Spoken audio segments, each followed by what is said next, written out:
Dicen que el entorno en el que crecimos nos determina, pero ¿cuánto de eso puede usarse como justificación al ver las horribles y retorcidas acciones de una persona?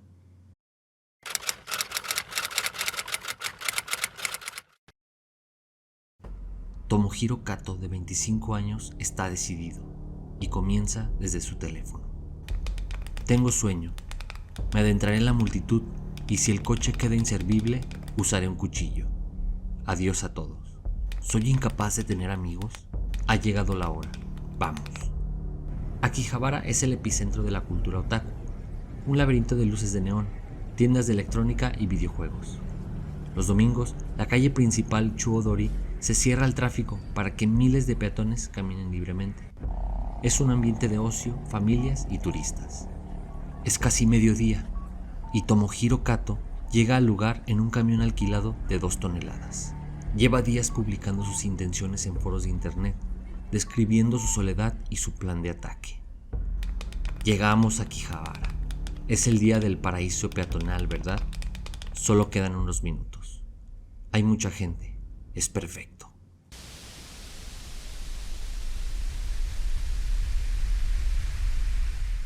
Una horda de ideas inunda su cabeza, pero una sola lo tiene en movimiento: la venganza. Kato no inició disparando. Ignorando las señales de prohibición, aceleró y lanzó el camión alquilado Isuzu a 40 km/h contra la multitud. Entró en la zona peatonal a gran velocidad. El impacto fue brutal y seco. El vehículo embistió a una multitud que cruzaba la calle. 5 personas salieron lanzadas por el aire como muñecos de trapo. Los cuerpos de las primeras 3 víctimas fatales: Mitsuru Matsui, Katsuhiko Nakamura y Kazunori Fujino, fueron golpeados con tal fuerza que uno de ellos voló literalmente sobre el techo de un taxi cercano. Murieron casi instantáneamente por traumatismos cráneoencefálicos y aplastamiento de tórax. Nadie se imaginaba que lo que parecía un accidente era solo el preludio de lo horrible que se venía. Lo que siguió fue una exhibición de bestialidad coordinada. Kato no se quedó en la cabina. Sin perder tiempo y con la idea implacable, saltó del camión. Era como si una criatura salvaje y furiosa hubiera salido de una cueva. Emitía alaridos de furia animal. Estaba listo con su arma principal, un estilete de combate de 13 centímetros.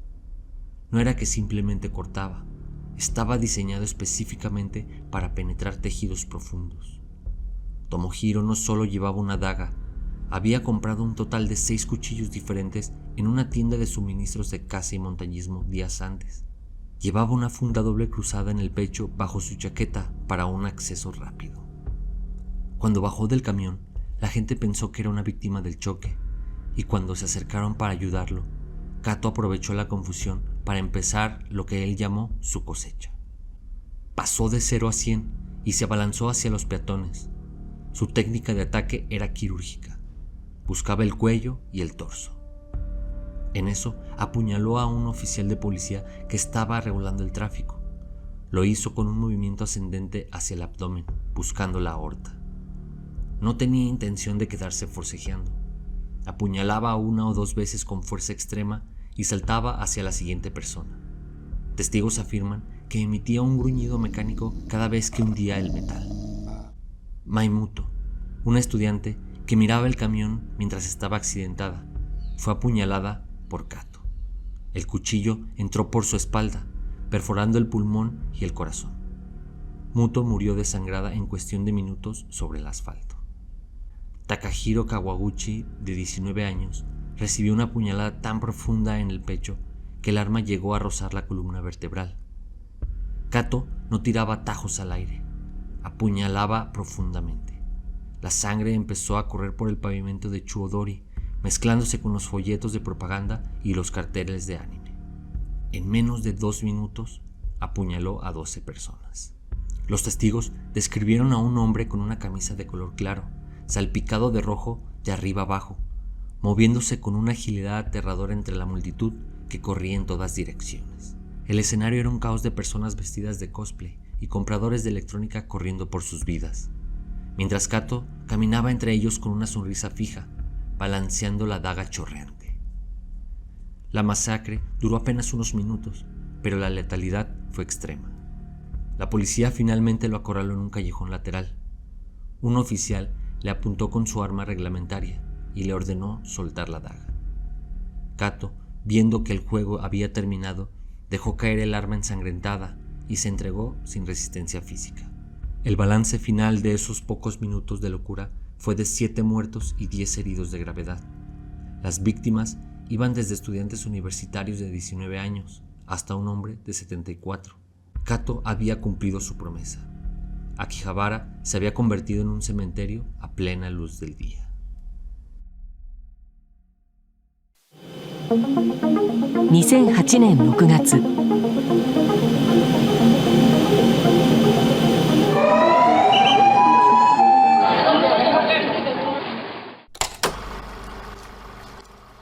En una pequeña ciudad en la prefectura de Aichi, Japón, su vida estuvo marcada por un entorno familiar frío y distante. Era el hijo mayor de una familia de clase media-baja, que parecía estar más centrada en las necesidades materiales que en las emociones.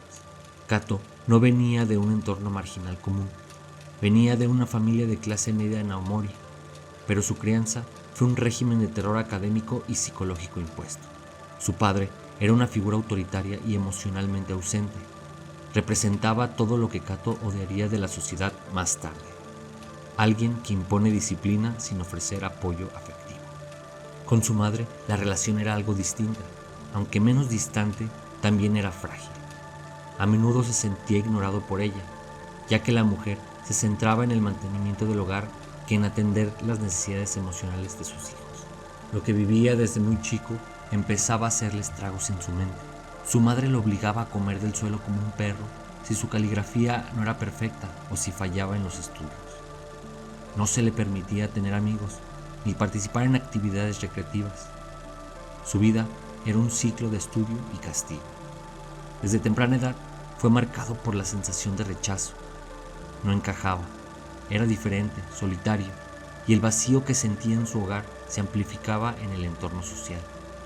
Desde la primaria, Tomohiro era un niño callado y sin amigos.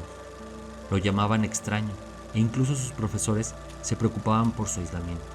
Como muchos asesinos, la infancia de Kato no escapó del bullying. Niños mayores se burlaban de él, lo apodaban el raro y le hacían crueles bromas sobre su físico y su actitud retraída. No tenía las herramientas emocionales ni psicológicas para defenderse. Las burlas lo hacían sentir inferior y eso con el paso de los años lo marcaron profundamente. Aunque no se sabe mucho sobre la interacción de Kato con su hermano menor, hay informes que sugieren que aunque no hubo violencia física en su casa, la atmósfera de indiferencia emocional que reinaba en el hogar fomentó una desconexión emocional entre los miembros de la familia. Como hijo mayor, nunca recibió el tipo de aprecio o cariño que un niño necesita. Por el contrario, su padre esperaba que cumpliera con las normas sociales y de conducta sin importar sus propios sentimientos. Poco a poco se cocinaba el caldo de cultivo que encaminaría a Kato a la destrucción total. En sus años de adolescencia, la situación empeoró. La exclusión social se convirtió en su constante. Durante la secundaria era completamente incapaz de interactuar con sus compañeros de clase. Mientras otros chicos se integraban a grupos de amigos, compartían risas, intereses y mujeres, él seguía siendo el invisible, como una sombra en la esquina del aula. Nunca lograba conectar con nadie. Su físico no era ni mucho menos impresionante. No se destacaba por ser alto, tampoco fuerte, ni por su capacidad de llamar la atención, lo que solo acentuaba su sensación de ser un fracaso. Los chicos populares lo ignoraban, o peor aún, se burlaban de él. Nunca fue invitado a fiestas ni en reuniones sociales, lo que consolidó aún más su sentimiento de impotencia. La etapa de la adolescencia es un proceso con giros de tuerca muy intensos a nivel mental, y Tomohiro estaba a punto de romperse en lo más profundo de su ser. La frustración y el resentimiento se acumulaban como rocas pesadas en su pecho. Odiaba a sus compañeros de clase, a su familia y más tarde a la sociedad en general. Todo ese odio intenso empezó a crecer sin cesar. Se estaba convirtiendo en una bomba de tiempo emocional y no había algo o alguien que pudiera contrarrestarlo. Nada le importaba y lo peor de todo era que el joven Tomohiro ya no sentía miedo.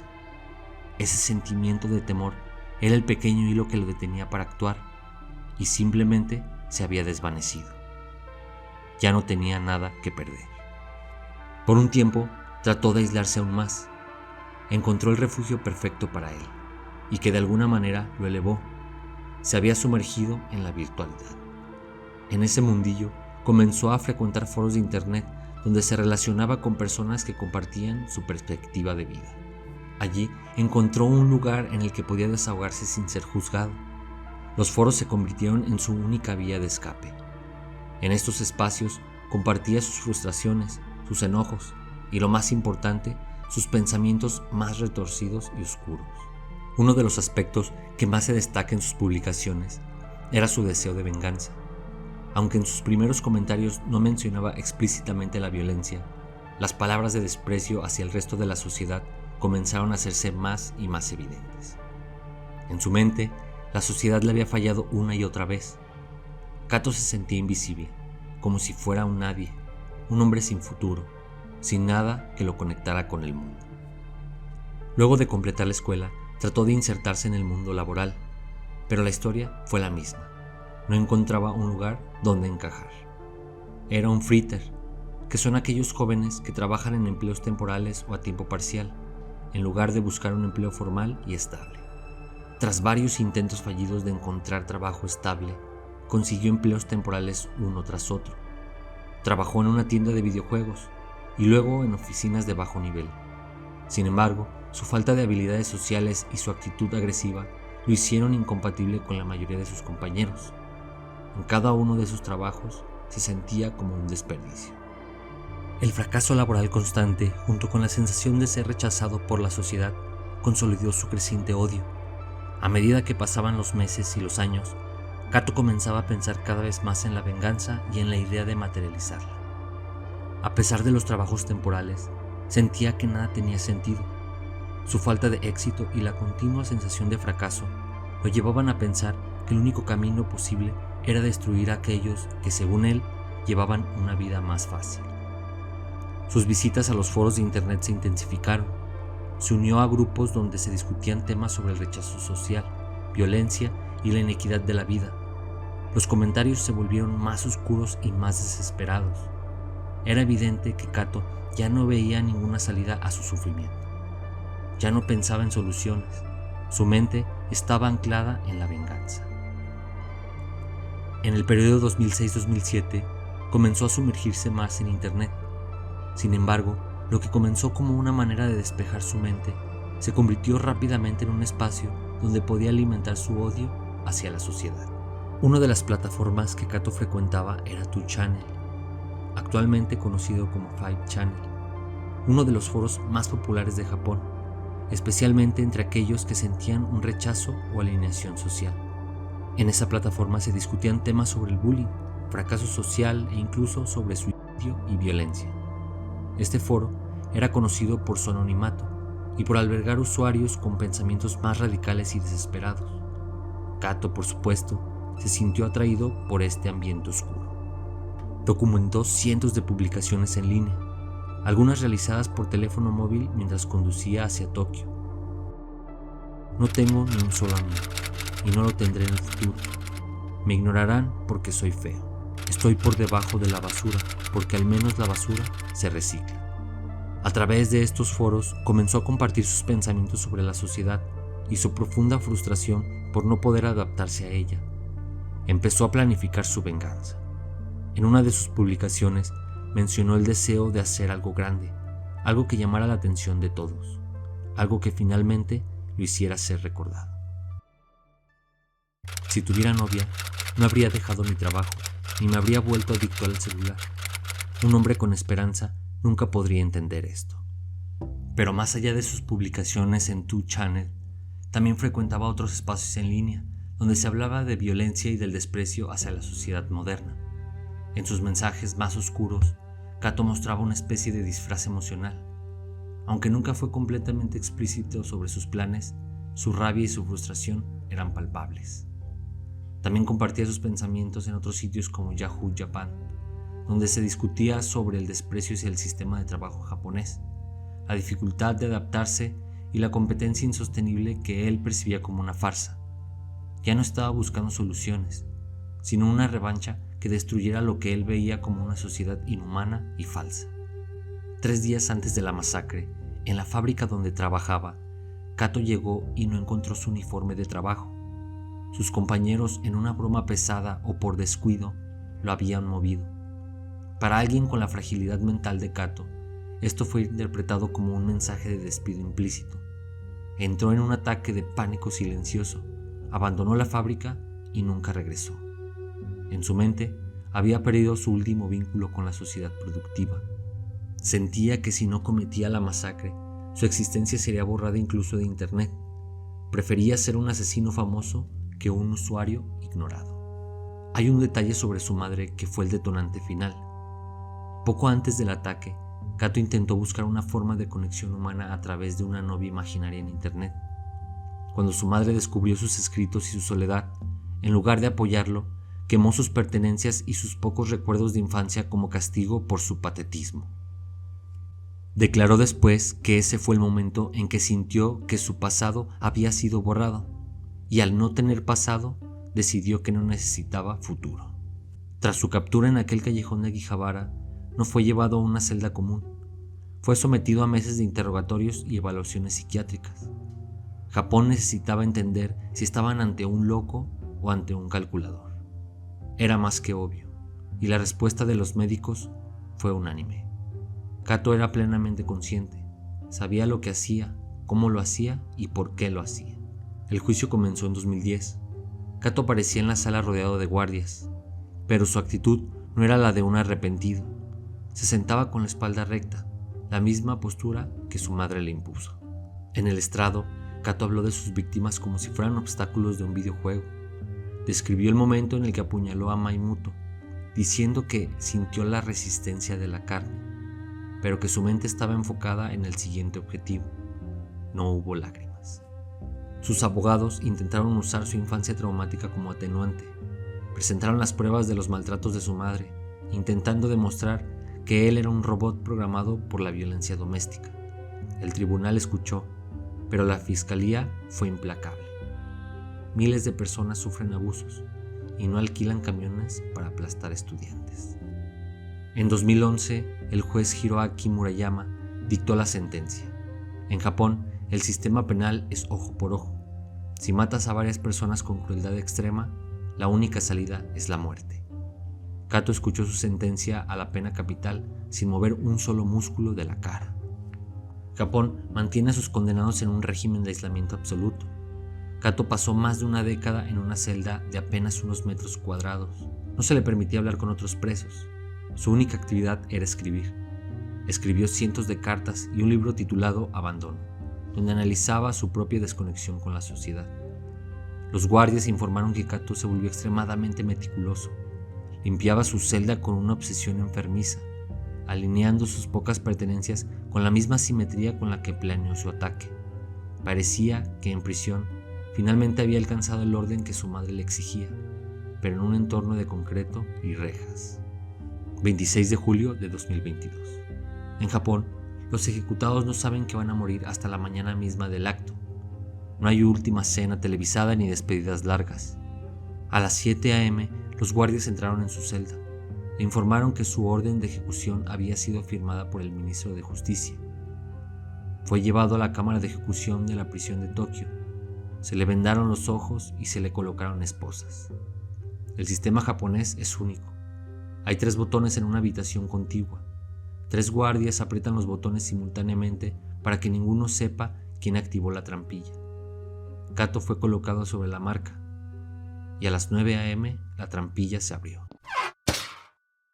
La caída rompió sus vértebras cervicales de forma instantánea. Tras el caso de Kato, Japón prohibió la posición de dagas de doble filo y estiletes de más de 5.5 centímetros. Se instalaron miles de cámaras adicionales en Akihabara y se suspendió el cierre del tráfico los domingos durante años por el trauma colectivo. El hermano menor de Kato intentó rehacer su vida, pero en la sociedad japonesa, ser el hermano de un asesino masivo es una sentencia de muerte social. Durante años fue perseguido por la prensa y acosado en sus lugares de trabajo. Cada vez que intentaba empezar de nuevo, su identidad era filtrada. En 2014, una semana antes de que se cumpliera el aniversario de la masacre, el hermano se suicidó. Dejó una nota que decía: "Es demasiado doloroso ser el hermano de un asesino. No puedo vivir más con este peso". Fue la última víctima directa del egoísmo de Tomohiro. Su madre, la mujer que moldeó a Kato a base de castigos y humillaciones, no salió ilesa. Tras el crimen de su hijo y el suicidio de su otro hijo, Izumi Kato sufrió un colapso nervioso total. Se retiró de la vida pública y, según los informes de medios locales japoneses, terminó internada en una institución psiquiátrica en la prefectura de Aomori. En las pocas ocasiones en que habló con los investigadores, expresó una mezcla de culpa y negación, incapaz de procesar que su método de disciplina fue la semilla del monstruo. El padre de Kato, que siempre fue una figura pasiva que permitió los abusos de la madre, sufrió el ostracismo total. El padre de Kato, que siempre fue una figura pasiva que permitió los abusos de la madre, sufrió el ostracismo total. Perdió su empleo y se vio obligado a vivir como un ermitaño. Se dice que vive en una casa derruida, con las ventanas selladas, evitando cualquier contacto con el mundo exterior. Básicamente, murió para la sociedad. No tiene comunicación con su esposa ni con el resto de su familia extendida. Su vida es una espera silenciosa de su propia muerte en la más absoluta soledad. Lo que Tomohiro Kato logró no fue solo matar a 7 desconocidos en Akihabara, logró la aniquilación total de su linaje. En menos de 15 años, el apellido Kato en esa rama familiar fue borrado. Un hijo ejecutado por el Estado, otro hijo muerto por su propia mano, una madre en un manicomio y un padre desaparecido en vida. Tomohiro Kato no es solo un reflejo de la violencia humana extrema, sino también un testamento de las fallas profundas en la estructura social y familiar. Si bien la responsabilidad última de la masacre recae completamente sobre él, no se puede ignorar el vacío emocional en su vida, la indiferencia de una familia ausente, el aislamiento social constante y la falta de apoyo que nunca logró encontrar. Su caso expone una realidad oscura, cómo la falta de atención a aquellos que se sienten desplazados o invisibles puede desatar consecuencias catastróficas. La sociedad y la familia fallaron al no reconocer los signos de desesperación, pero nada de eso justifica ni mitiga la terrible barbarie que cometió. Kato eligió el camino de la violencia, y ese acto no tiene excusas, aunque sus circunstancias puedan ayudar a entender cómo llegó ahí. Si te ha gustado, puedes apoyarme compartiendo, dar like y suscribiéndote. Si te interesa que hable sobre algún caso en especial, escríbeme en los comentarios. Los estaré leyendo. Nos vemos en un próximo video.